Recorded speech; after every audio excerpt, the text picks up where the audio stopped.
So I'll talk about Stephen King. After an early draft of his novel Darkshine had been harshly panned by a few friends, King was looking to retreat from all the criticism and nagging, so he went on a vacation with his wife.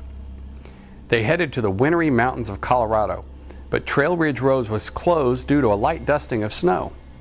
Rejected again, King headed down the mountain looking for a place to stay, and discovered a place that would change his life and his marriage forever.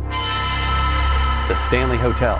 The 140-room Neo-Georgian hotel has capacity for 300 live guests plus a few dozen deceased ones. But in 1974, the Stanley was a dilapidated wreck. While there's no proof the choice of hotel was the actual cause of any marital turbulence, we'll go ahead and make that assumption. On October 30th, 1974, Stephen and Tabitha King checked into the Stanley. Being the last night before the hotel closed for the winter, the Kings were the only guest and were granted the presidential suite, room 217. Room 217 may or may not be haunted.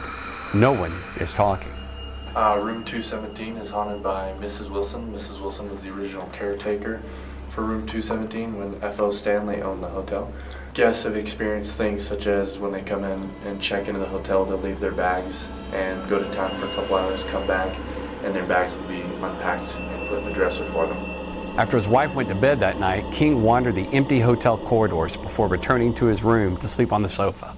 As he slept, he had a nightmare that the fire hose on the wall outside his room chased his son through the hallways.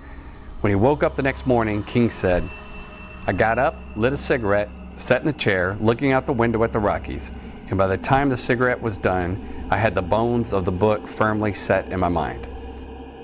The moral to the story?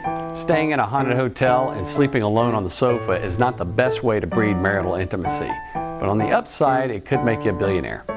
Thanks for tuning in to Better Marriage Through PowerPoint. I'm Tim Washer.